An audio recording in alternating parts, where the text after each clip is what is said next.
अच्छा, अब परमिसिबल जो बार्गेनिंग आइटम्स हैं या जिनको हमने वॉलंटरी बार्गेनिंग आइटम्स कहा, ये इंडेमनिटी बॉन्ड्स होते हैं कि कुछ ये जैसे मैच्योरिटी बॉन्ड्स कह लें या कुछ बॉन्ड्स कंपनी ऑफ़र कर सकती है अपने एम्प्लॉयज़ को। तो उसके लिए बार्गेनिंग हो सकती है कि एम्प्लॉय उसके लिए ख्वाहिश कर सकता है या कंपनी ऑफ़र कर सकती है कि अगर आप बॉन्ड ख़रीदना चाहें तो आप बॉन्ड की सूरत में कोई ना कोई जो आपकी पेमेंट है उसका कुछ हिस्सा बॉन्ड की उसमें पेमेंट में डिडक्ट हो जाएगा, या कुछ टाइम पीरियड के लिए वो बॉन्ड की ऑफ़र कर सकते हैं कि अगर आप लेना चाहें तो इतने टाइम पीरियड के बाद आप उसको कैश करा सकते हैं। डिपेंड्स कि कंपनी ऐसा चाहती है या कि नहीं चाहती है। फिर इसी तरह से management rights as to union affairs के यूनियन के जो आपसी मामलात हैं उसके अंदर मैनेजमेंट की इन्वॉल्वमेंट हो सकती है या कि नहीं। उसके लिए समटाइम्स कंपनी कैन सजेस्ट और रिक्वेस्ट टू द यूनियन के इसमें जो भी आपके मामलात होंगे उसमें हमारी मैनेजमेंट का भी एक इंडिविजुअल या दो इंडिविजुअल ज़रूर शामिल होने चाहिए, ताकि कलेक्टिव बेसिस पे हम यूनियन की बेटरमेंट के लिए भी जो कुछ कर सकते हैं वो कर सकें, और मैनेजमेंट के पर्सपेक्टिव से भी यूनियन के मेंबर्स मैनेजमेंट की प्रॉब्लम्स को अंडरस्टैंड कर सकें। तो उसमें यूनियन की मर्ज़ी है कि वो मैनेजमेंट की इन्वॉल्वमेंट चाह रहे हैं या कि नहीं चाह रहे होते हैं। इसी तरह से pension benefits of retired employees के पेंशन में जो अमाउंट है उसके साथ बेनिफिट्स किस तरह के ऑफ़र हो सकते हैं। यूनियन मेंबर्स एक रिक्वेस्ट कर सकते हैं कंपनी से कि उनकी पेमेंट से अभी कुछ अमाउंट डिडक्ट करके तो कोई हाउसिंग स्कीम उनके लिए कंपनी ऑफ़र कर सकती है, और वो कितने साल के बाद फिर उसकी ओनरशिप के जो राइट्स हैं वो ट्रांसफ़र किए जाएंगे एम्प्लॉय को या यूनियन मेंबर को, इसके ऊपर निगोशिएशन हो सकती है। Again it's a suggestion by the union. तो मैनेजमेंट की चॉइस है कि वो ऐसा कुछ प्लान करना चाहती है या कि नहीं। ऐसा नहीं होता कि इस टाइप की जो ऑप्शंस होती हैं या सजेशंस होते हैं वो कंपनी डिसलाइक करती है या डिस्करेज करती है। रीज़न ये है कि जब हाउसिंग फैसिलिटी सपोज वो उसकी डिडक्शन तो एम्प्लॉय की पेमेंट से ही हो रही होती है जैसे गवर्नमेंट में हो रहा होता है, लेकिन ये कि कंपनी के लिए फिर एक पॉजिटिव इमेज बनता है पब्लिकली उस कंपनी का कि ये जो है अपनी एम्प्लॉयज़ की जो वेलफेयर है उसके ऊपर भी और उनकी जो लाइफ के प्रॉब्लम्स हैं उनके अंदर भी किसी ना किसी तरीके से कंट्रीब्यूट कर रही है, उनकी वेलफेयर के लिए कोई ना कोई ये स्टेप ले रही है, कोई ना कोई इनिशिएटिव ले रही है। तो पब्लिक इमेज उस कंपनी का बड़ा स्ट्रॉन्ग होता है, और जितना ज़्यादा स्ट्रॉन्ग इमेज क्रिएट होता है उतना ज़्यादा फिर उस कंपनी को बेनिफिट मिल रहा होता है। और अगेन इट्स अ चॉइस कि कंपनी इस सजेशन को एक्सेप्ट करती है या कि नहीं करती है। इसी तरह से हम जैसे प्राइसेस इन कैफेटेरिया हो गई, और एम्प्लॉयमेंट ऑफ स्ट्राइक ब्रेकर्स हो गए, मेंबरशिप ऑफ बार्गेनिंग टीम हो गया, ये चॉइसेस हैं और सजेशंस हैं। मैनेजमेंट की तरफ से हो सकते हैं, ये यूनियन मेंबर्स की तरफ से हो सकते हैं कि कैफेटेरिया में प्राइसेस जो हैं वो यूनियन मेंबर्स की अफोर्डेबिलिटी की बेस पे सेट की जानी चाहिए। तो मैनेजमेंट की चॉइस है कि वो उसमें उसको एक्सेप्ट कर सकती है, बार्गेनिंग कर सकती है, उन्होंने अपनी कमीशन भी रखनी होती है, कैफेटेरिया वाले का प्रॉफिट भी रखना होता है और अपने एम्प्लॉयज़ की अफोर्डेबिलिटी भी देखनी होती है। तो इस पे बार्गेनिंग पॉसिबल हो सकती है, लेकिन ज़रूरी नहीं है कि हो, पर हो सकती है। इसी तरह से जैसे कॉन्ट्रैक्ट 1 साल का है सपोज़, तो उसके ऊपर जो है ये चॉइस होनी चाहिए कि 1 साल के बाद आपको मज़ीद कॉन्ट्रैक्ट के लिए आप अप्लाई कर सकते हैं या आपको कंसिडर किया जा सकता है। तो या प्रेफ़रेंस जो आपके ही एग्ज़िस्टिंग कॉन्ट्रैक्चुअल एम्प्लॉइज़ हैं उनको नेक्स्ट कॉन्ट्रैक्ट्स के लिए आप कंसिडर कर सकें और उनको प्रेफ़रेंस दे सकें एक्सटर्नल पर्सन्स के ऊपर। तो ये अगेन एक सजेशन है। तो उसमें मल्टीपल आइटम्स हो सकते हैं कि आपकी ऑर्गेनाइजेशन में 1 साल से जो लोग काम कर रहे हैं जितना वो आपके एनवायरनमेंट को, आपके कल्चर के को, आपके सेटअप को, आपकी वर्किंग प्रोसीजर्स को वो समझते हैं, उतना नया बंदा नहीं समझ पाएगा।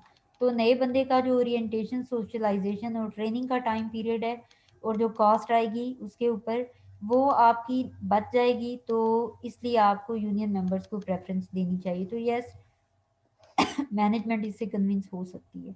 तो अगेन इस टाइप के डिफरेंट सजेशंस जो हैं बार्गेनिंग आइटम्स का हिस्सा हो सकती हैं। इसी तरह से कुछ इलीगल हैं, जैसे क्लोज्ड शॉप हो गई, या separation of employees based on race हो गया, डिस्क्रिमिनेटरी ट्रीटमेंट हो गया। अब ये वो सारी चीज़ें हैं कि जिनके ऊपर आप, या स्ट्राइक्स हो गए, ये काम इनके ऊपर बार्गेनिंग नहीं हो सकते कि यूनियन मेंबर्स कहें कि आप हमें एक हफ्ते के लिए स्ट्राइक अलाउ करें। तो of course management will never ever allow you के वो कोई ऐसी जब भी आपने कॉन्ट्रैक्ट किया था तो उसमें क्लियरली लिखा था कि you will not take any action that can be harmful for the benefits of the organisation. तो you are not allowed to do anything. या ये नहीं हो सकता कि कंपनी जो है वो एकदम से ठप कर दे सारा business without informing the employees. तो ये भी नहीं हो सकता, क्योंकि उन्होंने कॉन्ट्रैक्ट में लिखा होता है कि एटलीस्ट 1 मंथ प्रायर नोटिस दिया जाएगा एम्प्लॉयज़ को। और ये सारी वो आइटम्स हैं, ये सारी वो चीज़ें हैं जो कि बार्गेनिंग आइटम्स होते हैं, जिनके ऊपर यूनियन मेंबर्स और मैनेजमेंट के दरमियान बार्गेनिंग हो सकती है। और फिर म्यूचुअली एग्रीड पॉइंट्स जो हैं उनको एग्रीमेंट का हिस्सा बनाया जाता है। इसी तरह से कुछ बार्गेनिंग हिंट्स हैं कि अच्छी बार्गेनिंग कैसे की जा सकती है। आपने परचेजिंग एक्सपीरियंस कोई ना कोई तो किया होगा, कभी ना कभी बार्गेनिंग किसी लिहाज से कहीं ना कहीं ज़रूर की होगी। तो उसकी बेस पे यू कैन इजीली अंडरस्टैंड कि अच्छा ठीक है जी, ये चीज़ें तो हम करते हैं, अच्छा ठीक है ये चीज़ें भी की जा सकती हैं। तो that can be beneficial for you, specially when ever you will be in a process of bargaining. तो इसमें क्या है, ये एक एक्सपर्ट रीड रिचार्डसन थे, जिन्होंने के एक अच्छे बार्गेनर के लिए कुछ पीस ऑफ एडवाइस दिए हैं। उनमें है be sure to set clear objective for every bargaining item. आपको पता होना चाहिए कि जैसे आप कोई चीज़ परचेज करते हैं सॉरी आप कोई शूज़ लेते हैं, कोई बैग लेते हैं, कोई ड्रेस परचेज करते हैं, कुछ भी, अगर तो वो बार्गेनिंग उस पे की जा सकती हो, तो आपको पता होनी चाहिए कि whatever the price is being told to you, उसके मुकाबले में आपने क्या प्राइस ऑफर करनी है to the shopkeeper. You must be very clear.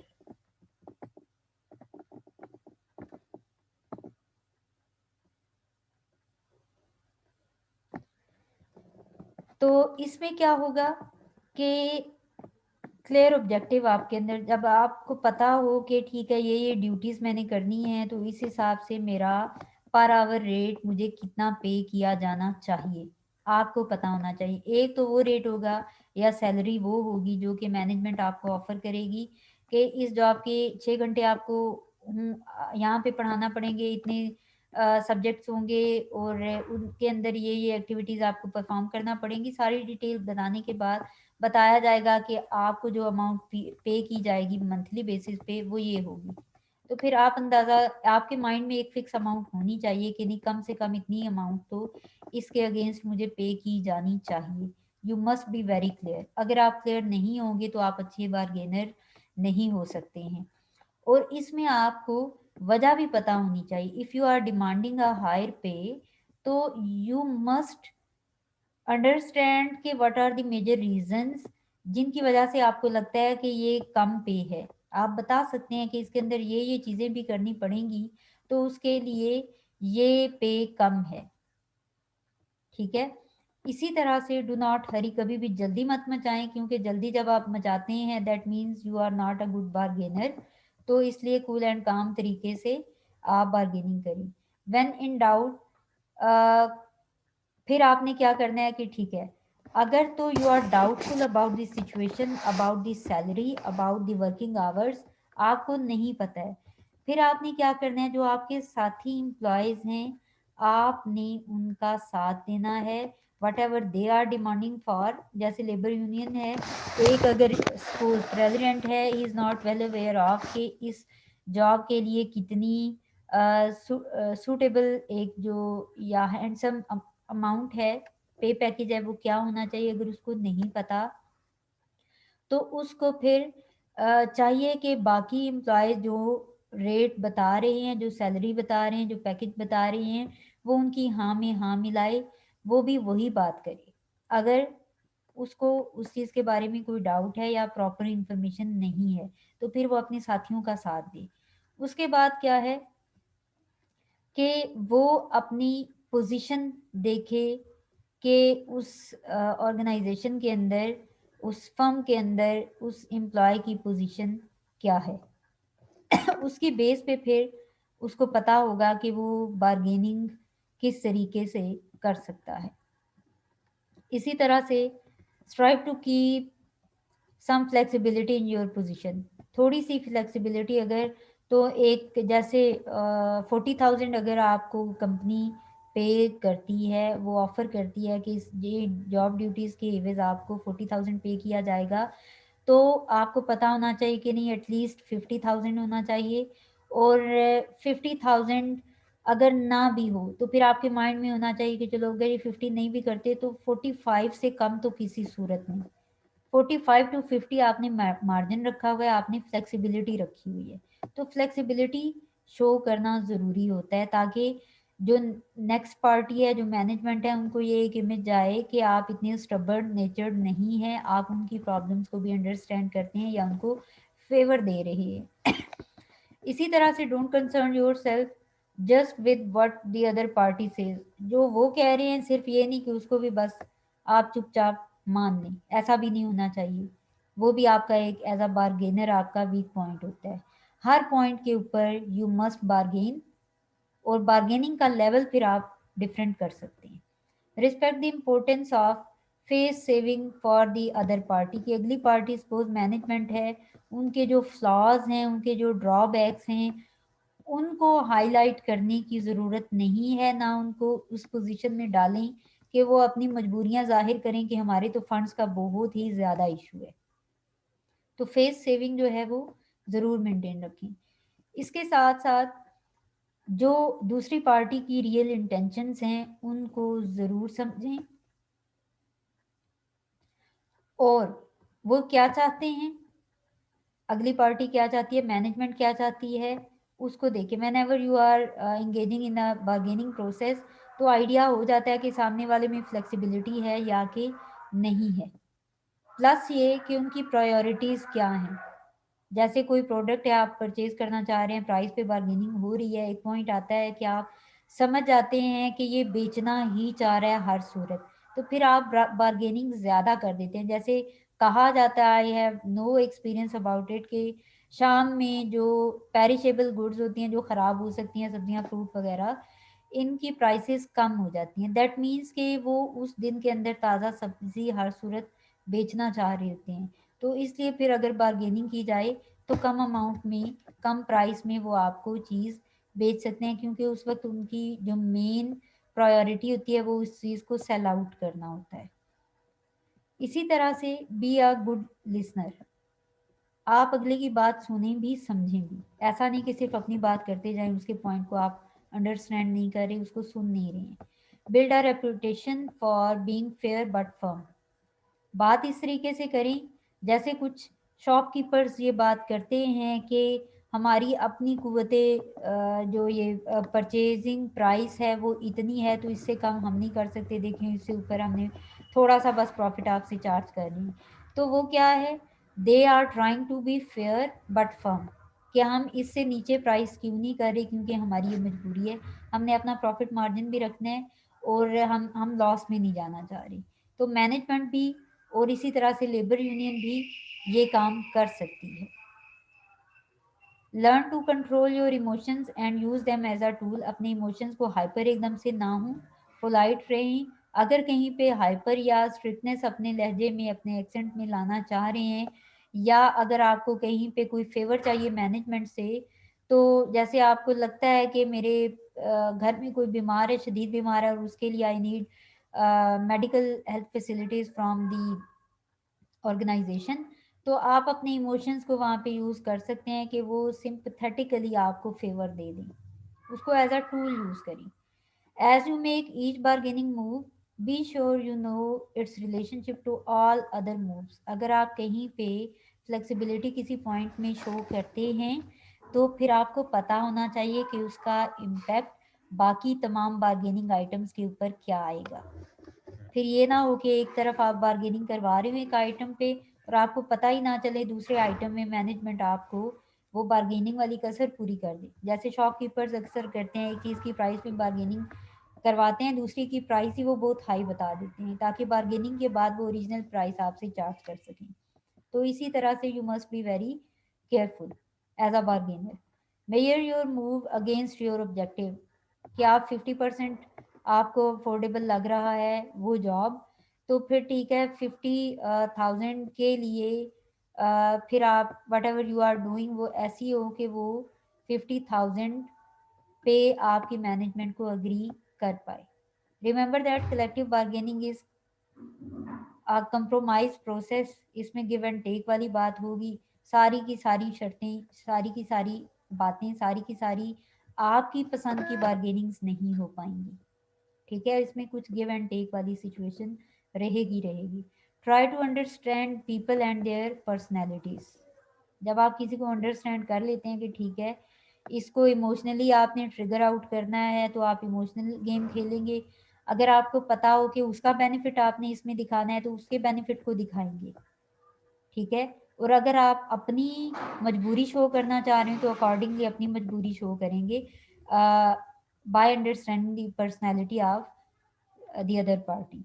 इसी तरह से remember that excessive bargainer transparency and openness can backfire.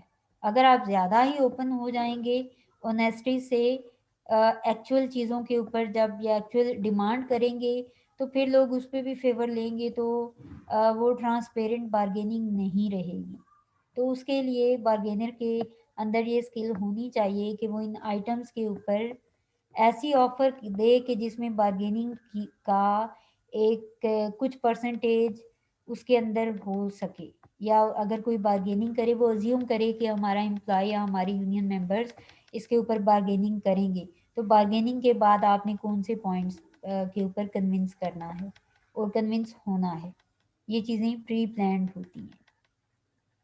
तो इसके अलावा अब हमारी स्ट्राइक्स वाला एक चैप्टर रह जाएगा, और उसके साथ एम्प्लॉय डिसमिसल वाला है वो हम पढ़ेंगे, और फिर एक रिसर्च पेपर कह लें, एक आर्टिकल है, उसके ऊपर हमारी डिस्कशन होगी।